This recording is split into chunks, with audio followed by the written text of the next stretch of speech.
महापर्व सावन का तीसरा सोमवार है, लेकिन आज देश के दो बड़े शिव मंदिरों से जो तस्वीरें आई हैं वो बहुत ही विचलित कर देने वाली हैं।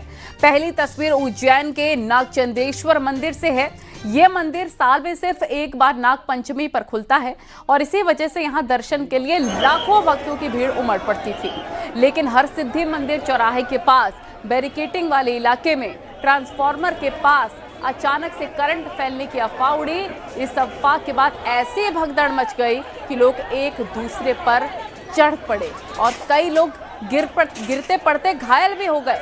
दूसरी तस्वीर बिहार की लखीसराय की है, जहां पर अशोक धाम मंदिर में करंट फैलने की अफवाह पड़ी और इस अफवाह ने ऐसी जानलेवा भगदड़ का रूप लिया कि 7 महिला श्रद्धालुओं की कुचलने से दर्दनाक मौत हो गई, जबकि 12 से ज्यादा लोग अस्पताल में जिंदगी और मौत से जंग लड़ रहे हैं। अरे बच्चा क्या कर रहे हैं?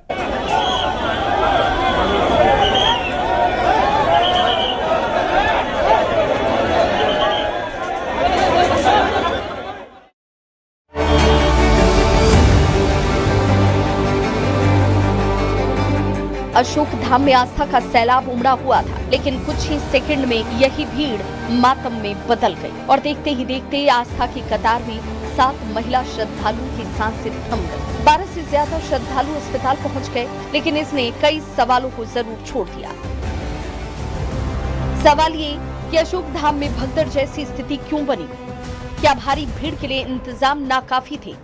ये वो तमाम सवाल हैं जिसके जवाब जिला प्रशासन को देने होंगे, क्योंकि मामला आम लोगों की सुरक्षा से जुड़ा है, मामला प्रशासन की लापरवाही से जुड़ा है, मामला मौत के आंकड़ों से जुड़ा है, जिसे सुनकर हर कोई कांप जा रहा है। अशोक धाम मंदिर में भगदड़ के बाद सभी जो 1 दर्जन से अधिक लोग जो जख्मी हैं उनका इलाज यहाँ पे कराया जा रहा है। जिनकी मौत हुई है भगदड़ के दौरान, उनका सबको भी यहीं पे रखा गया है। लखीसराय जिले के अशोक धाम में सुबह के करीब 6:40 पर हुई भगदड़ ने कई परिवारों की खुशियों को हमेशा के लिए छीन लिया। जिन 7 महिलाओं की मौत हुई उनमें बढ़िया की 44 वर्षीय मनमाला देवी, मुंगेर की 50 वर्षीय रिंकू देवी, हलसी की 55 वर्षीय हेमलता देवी, प्रतापपुर की 50 वर्षीय ललिता देवी और 35 वर्षीय सविता कुमारी, पटना के बकावा की 65 वर्षीय सरोज देवी और चनिया की 49 वर्षीय सविता कुमारी शामिल हैं। किसी के घर में मां का इंतजार था तो किसी के घर में पत्नी और बेटी के लौटने की उम्मीद, लेकिन अशोक धाम की भगदड़ ने इन परिवारों को जिंदगी भर का दर्द दे दिया।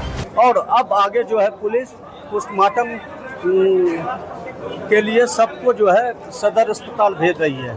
यहाँ पे परिजनों के पहुँचने के बाद परिजनों का रो कर बुरा हाल है।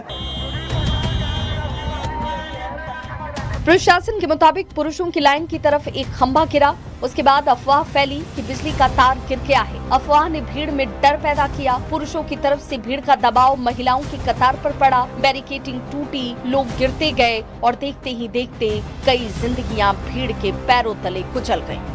प्रत्याशित भीड़ होने का हम लोगों ने आकलन भी किया था और उसी दरमियान 6:40-45 के करीब में हम लोग वहीं पर थे। भीड़ बढ़ने से बैरिकेडिंग थोड़ा सा टूटा और उधर एक के ऊपर एक लोग गिर गए। 10-15 की संख्या में हम लोगों ने तुरंत एम्बुलेंस में लोड करके यहाँ भेजा है। प्रशासन कह रहा है कि अधिकारी सुबह 3 बजे से मौके पर मौजूद थे, लेकिन सवाल ये कि अगर व्यवस्था इतनी मुस्तैद थी तो भीड़ का दबाव अचानक से इतना बेकाबू कैसे हो गया? क्या महिलाओं और पुरुषों की कतार के बीच पर्याप्त सुरक्षा व्यवस्थाएं थी? क्या भीड़ को नियंत्रित करने के लिए पर्याप्त बैरिकेडिंग और इमरजेंसी एग्जिट थे?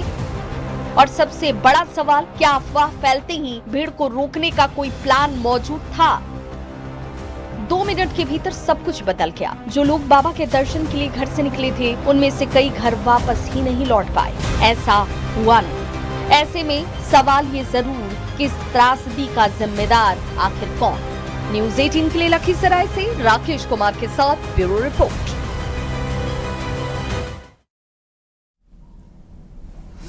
तो एक तरफ बिहार और मध्य प्रदेश में जहां मंदिरों में भगदड़ की घटनाएं हुई हैं, वहीं उत्तर प्रदेश में हाल ही में संपन्न हुई कांवड़ यात्रा भीड़ मैनेजमेंट का एक बहुत अच्छा उदाहरण रही है।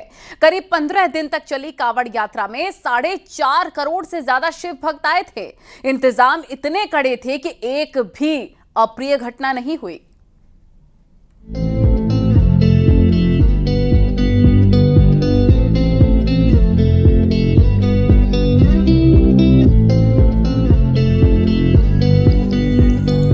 सावन के महीने में उत्तराखंड से लेकर उत्तर प्रदेश तक कांवड़ शांतिपूर्ण तरीके से संपन्न हो गई। इस दौरान दोनों राज्यों के करीब 4.5 करोड़ से ज्यादा शिव भक्तों ने हरिद्वार और बाकी पवित्र स्थलों से गंगा जल लेकर अपने स्थानीय शिवालयों में जलाभिषेक किया।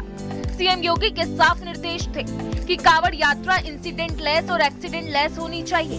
मेरठ पहुंचकर खुद सीएम योगी ने कांवड़ियों का सम्मान किया और उन पर पुष्प वर्षा की। 2017 के पहले समाजवादी पार्टी इसको बैन कर देती थी। हमने कहा नहीं, बैन नहीं होगा, हम सुरक्षा देंगे और पुष्प वर्षा करने के लिए मैं स्वयं वहां जाऊंगा। कांवड़ यात्रा के रूट पर पूरी व्यवस्था की गई। प्रशासन ने स्वयं सेवी संस्थाओं की मदद से जगह जगह कांवड़ शिविर लगाए। आपात स्थिति से निपटने के लिए एम्बुलेंस के साथ ग्रीन कॉरिडोर की प्लानिंग की गई थी। कांवड़ियों को तैयार करना, वहां के नागरिकों को तैयार करना, यह एक निसंदेह बहुत इस बार की जो पहल थी इसका परिणाम भी मिला। हमने वहां के सभी जितने एनजीओ थे, धार्मिक एवं सामाजिक संस्थाएं थी, विभिन्न ऐसे वर्ग जो जागरूक हैं, जो जिनमें मोटिवेट करने की क्षमता है, ऐसे लोगों के साथ हम लोगों ने, पुलिस प्रशासन ने लगातार बैठकें की। 24 घंटे कांवड़ यात्रा मार्गों की सीसीटीवी कैमरों, ड्रोन कैमरों और T3 ड्रोन के जरिए निगरानी की गई। पड़ोसी जिलों और राज्यों के साथ कोऑर्डिनेशन बैठक कर ट्रैफिक की प्लानिंग को जमीन पर उतारा गया।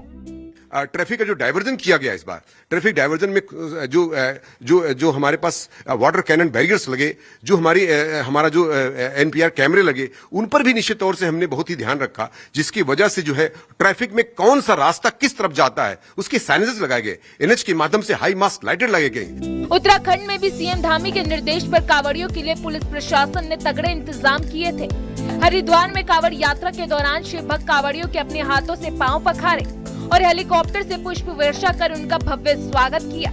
Bureau report, news 18, UP Uttarakhand.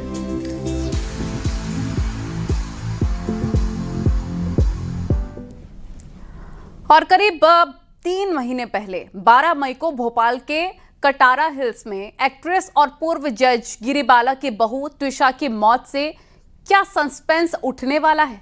आखिर त्विषा की डेथ मिस्ट्री का सच क्या है? इधर सीबीआई ने लगभग 636 पन्नों की चार्जशीट कोर्ट में दाखिल कर दी है। आखिर त्विषा की मौत का राज है क्या? क्या है इस चार्जशीट में? और आरोपी सास और आरोपी पति पर क्या चार्ज फ्रेम हुए हैं, आपको रिपोर्ट में दिखाते हैं।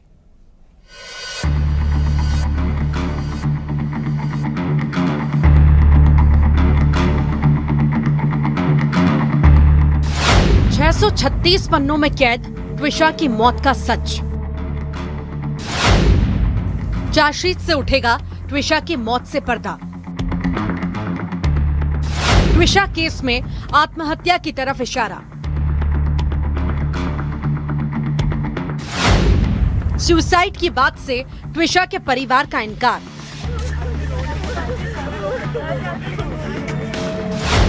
सेकंड पोस्टमार्टम रिपोर्ट में क्या?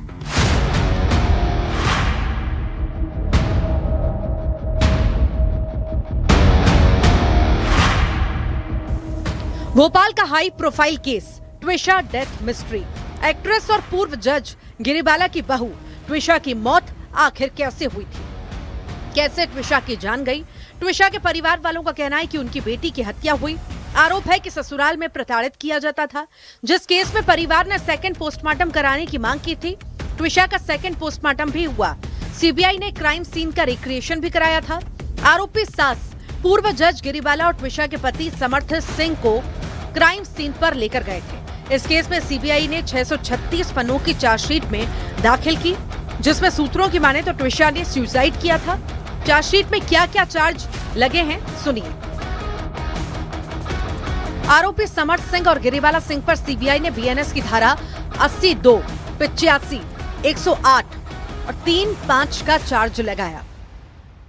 दहेज निषेध अधिनियम 1961 की धारा 3 और 4 के चार्ज लगाए। आरोपी समर्थ सिंह, गिरिबाला सिंह पर मानसिक प्रताड़ना, शारीरिक शोषण और दहेज हत्या का चार्ज। चार्जशीट में त्विषा केस में आत्महत्या की तरफ इशारा।